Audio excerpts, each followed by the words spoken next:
Bahkan sebanyak 1 dari 3 remaja berusia 10 hingga 17 tahun di Indonesia memiliki masalah kesehatan mental.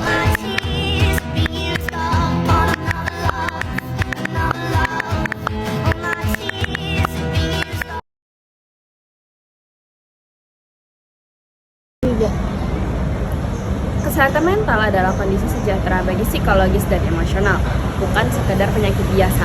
Bagi anak remaja Indonesia, kesehatan mental sama saja seperti penyakit dalam tubuh, yaitu penyakit yang memungkinkan mereka untuk berfungsi pada sehari-hari. Remaja di Indonesia menghadapi tekanan khusus, termasuk tuntutan akademik yang tinggi, ekspektasi keluarga, dan dampak negatif dari media sosial. Faktor-faktor ini dapat memicu stres, kecemasan, dan depresi jika tidak dikelola dengan tepat.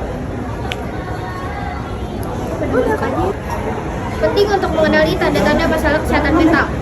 Ini bisa berupa perubahan drastis dalam pola tidur atau makan, kehilangan minat pada hobi, menarik diri dari pergaulan atau perasaan sedih, dan putus asa yang berkepanjangan.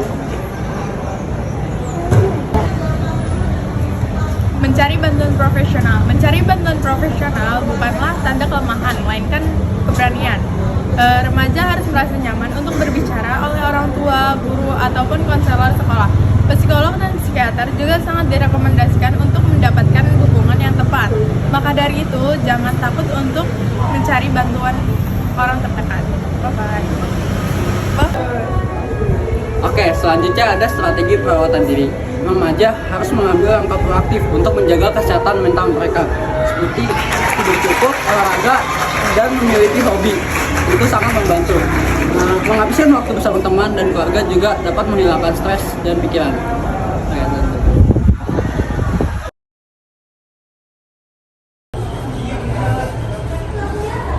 Assalamualaikum warahmatullahi wabarakatuh. Halo teman-teman, di sini nama saya Syahila Nursyapa. Saya sudah bersama guru BK yaitu Bu Kiki. Bu Kiki, halo. Ibu, saya ada tugas dengan teman-teman saya, tugas sosiologi, yaitu menganalisis tentang beberapa masalah sosial. Nah, yang kami ambil itu tentang masalah kesehatan mental terhadap remaja. Nah, kami ada 3 pertanyaan nih, Bu. Yang pertanyaan pertama, bagaimana Bu Kiki menyadari ketika ada anak-anak siswa yang mungkin mempunyai masalah mental, atau apakah ada tanda-tandanya? Kalau untuk tanda-tandanya sih mungkin lebih ke ini ya, yang tadinya anaknya ceria, terus tiba-tiba jadi murung, jadi menyendiri, yang tadinya selalu interaksi sosial dengan teman sekelasnya, tiba-tiba dia langsung menyendiri. Terus yang kedua lebih ke yang tadinya nilainya stabil nih atau di atas KKM, tiba-tiba jadinya turun di bawah KKM kayak gitu kan. Terus juga yang tiba-tiba jadi murung gitulah pokoknya intinya gitu sih. Oke. Bagaimana caranya Bu Kiki mengkomunikasikan masalah tersebut terhadap anak siswa? Kalau untuk komunikasikan ya pastinya kan dipanggil dulu ya, pastinya ditanya dulu orang itu kan. Kalau misalnya tiba-tiba dia yang tadinya ceria tiba-tiba jadi diam, itu kan pasti ada something, ya kan? Pasti ada something. Kayak kita tanya dulu nih, ada masalah apa enggak, baik di rumah atau mungkin baik di kelas, atau mungkin emang dia merasa nggak mampu dengan tugasnya atau apapun. Nah itu nanti saya cari tahu dulu nih penyebabnya apa, gitu. Nah baru nanti kita diskusikan lagi lah baiknya. Oke, pertanyaan terakhir, apa tantangan terbesar yang Ibu hadapi saat berusaha membantu anak siswa-siswi menyelesaikan masalah tersebut? Kalau tantangannya mungkin kayak lebih suka denial aja kali ya. Anaknya suka kadang-kadang lebih banyak yang overthinkingnya tuh kayak masih berlebihan, jadi overthinkingnya sangat berkuasa banget. Sedangkan sebenarnya dia mampu nih untuk bisa sembuh lah, untuk bisa give up tuh dia bisa sebenarnya. Cuma karena dia terlalu denialnya yang luka itu kan sebenarnya kita itu guru BK itu kan sebenarnya hanya ngebimbing ya untuk dia mau berubah atau enggak itu kan dari dirinya dia sendiri. Kalau emang dirinya dia belum bisa berubah ya otomatis mau ke psikolog atau ke psikiater pun nggak akan bisa berubah gitu. Jadinya harus dari dirinya dulu nih, dirinya sendiri, tapi tetap masih dalam pantauan gitu Oh, berarti intinya kita harus jujur dulu sama diri sendiri ya Ibu. Terima kasih ya Ibu Ya, sama-sama. jawabannya. Sekian dari kami. Wassalamualaikum warahmatullahi wabarakatuh. Dadah. Halo Nabil, kali ini kita punya tugas sosiologi, itu mewawancarai tentang masalah sosial. Kali ini kita mengangkat tentang kesehatan mental remaja. Nah, jadi di sini apakah Anda bersedia untuk menjadi narasumber kita? Di sini kita punya 5 pertanyaan. Sebenarnya pertanyaan simpel aja. Yang pertama ini bisa ceritakan kapan Anda pertama kali menyadari ada masalah dengan kesehatan mental Anda? Mungkin itu kali ya awal kelas bukan kelas 9 akhir gitu. Itu karena ya ada masalah internal dari keluarga juga, soalnya ya itu orang tua gua itu susah yang Oke. Di sini ada pertanyaan kedua, yaitu ada apa saja pemicu yang membuat kondisi Anda memburuk? itu banyak sih sebenarnya banyak lumayan. Itu satunya faktor lingkungan keluarga, pertemanan, sama lingkungan sekitar rumah gua. Apa yang paling membantu Anda selama proses pemulihan? Misalnya kayak dukungan dari teman, keluarga, atau profesional? Gua sih lebih banyak dukungan dari teman sih, dari teman sama keluarga, cuman nggak sebanyak teman. Apa pesan yang ingin Anda sampaikan kepada remaja lain yang mungkin mengalami hal serupa?